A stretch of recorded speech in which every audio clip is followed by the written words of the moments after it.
ਹਰਜੋਤ ਸਿੰਘ ਜੀ, ਅਗਲੀ ਜਿਹੜੀ ਗੱਲ ਕਰੀਏ, ਅੱਜ 28 ਤਰੀਕ ਆ ਤੇ ਇਕਨੋਮਿਕ ਬਲੈਕਆਊਟ ਦਾ ਅੱਜ ਦਿਨ ਆ।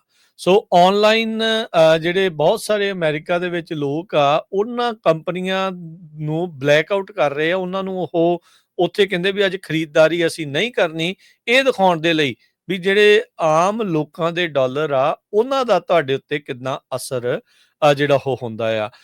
ਕੁਛ ਮਹੀਨੇ ਪਹਿਲਾਂ ਇੱਕ ਸ਼ਿਕਾਗੋ ਇਲਾਕੇ ਦਾ ਜੌਨ ਸ਼ਵਾਰਜ਼ ਕਰਕੇ ਨਾਂ ਬੰਦਾ ਸੀਗਾ, ਇੱਕ ਮੈਡੀਟੇਸ਼ਨ ਤੇ ਮਾਈਂਡਫੁਲਨੈਸ ਐਜੂਕੇਟਰ ਸੀ। ਉਸਨੇ ਮੀਡੀਆ ਤੇ ਸੋਸ਼ਲ ਮੀਡੀਆ ਦੇ ਉੱਤੇ ਇਹ ਜਿਹੜੀ ਗੱਲ ਨੂੰ ਤੋਰਿਆ ਤੇ ਇਹ ਜਿਹੜੀ ਖਾਸਾ ਜਿਹੜਾ ਆ ਉਹ ਹਵਾ ਫੜ ਗਈ ਆ। ਸੋ ਇਕਨੋਮਿਕ ਬਲੈਕਆਊਟ ਬੀਤੇ ਦਿਨਾਂ ਦੇ ਵਿੱਚ ਬਹੁਤ ਜ਼ਿਆਦਾ ਜਿਹੜਾ ਉਹ ਅੱਗੇ ਚੱਲਿਆ।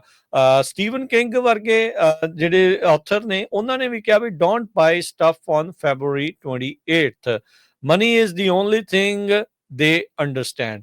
ਸੋ ਇਹਨਾਂ ਨੂੰ ਜਿਹੜੇ ਕਈ ਐਕਟਰਸ ਤੋਂ ਲੈ ਕੇ ਹਾਲੀਵੁੱਡ ਵਾਲੇ, ਆਮ ਲੋਕ, ਬਹੁਤ ਸਾਰੇ ਜਿਹੜੇ ਲੋਕ ਆ ਇਸ ਦੇ ਵਿੱਚ ਜੁੜੇ ਨੇ ਤੇ ਉਹ ਚਾਹ ਰਹੇ ਨੇ ਵੀ ਇਹਦੇ ਵਿੱਚ 28 ਤਰੀਕ ਨੂੰ ਅੱਜ ਕੁਝ ਵੀ ਜਿਹੜਾ ਉਹ ਨਾ ਖਰੀਦਿਆ ਜਾਵੇ। ਸੋ ਕਹਿੰਦੇ ਵੀ ਮਨੀ ਹੀ ਜਿਹੜੀ ਆ ਇਹ ਅੰਡਰਸਟੈਂਡ ਕਰਦੇ ਆ। ਸੋ ਅੱਜ ਦਾ ਦਿਨ ਅਮਰੀਕਾ ਦੇ ਵਿੱਚ ਬਹੁਤ ਸਾਰੇ ਜਿਹੜੇ ਲੋਕ ਆ ਕੁਝ ਵੀ ਨਾ ਖਰੀਦਣ ਦਾ ਤਹੱਈਆ ਜਿਹੜਾ ਉਹ ਕਰ ਰਹੇ ਆ, ਇਹ ਦਰਸਾਉਣ ਦੇ ਲਈ, ਇਹ ਦਿਖਾਉਣ ਦੇ ਲਈ ਇਹਨਾਂ ਕੰਪਨੀਆਂ ਨੂੰ ਵੀ ਭਾਈ ਸਾਡੇ ਤੋਂ ਬਗੈਰ ਤੁਹਾਡਾ ਕੁਝ ਵੀ ਨਹੀਂ ਬਣੂਗਾ। ਸੋ ਇਕਨੋਮਿਕ ਬਲੈਕਆਊਟ ਅੱਜ ਬਹੁਤ ਵੱਡੀਆਂ ਜਿਹੜੀਆਂ ਮੇਜਰ ਕੰਪਨੀਆਂ ਆ, ਉਹਨਾਂ ਦੇ ਉਲਟ ਪ੍ਰੋਟੈਸਟ ਦੇ ਤੌਰ ਦੇ ਉੱਤੇ ਲੋਕ ਅਪਣਾ ਰਹੇ ਨੇ ਜੀ।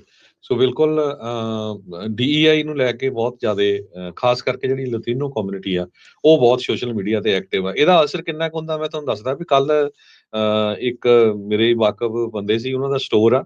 ਉਹ ਕਹਿੰਦਾ ਵੀ ਭਾਜੀ ਵੈਸੇ ਗੱਲ ਹੋਈ ਵੀ ਸੇਲ ਕਿੱਦਾਂ, ਕਹਿੰਦਾ ਸੇਲ ਤਾਂ ਵੈਸੇ ਘਟਿਓ, ਪਰ ਕੋਕਾ ਕੋਲਾ ਦੀ ਕਹਿੰਦਾ ਪੂਰੀ ਡੈਡ ਆ।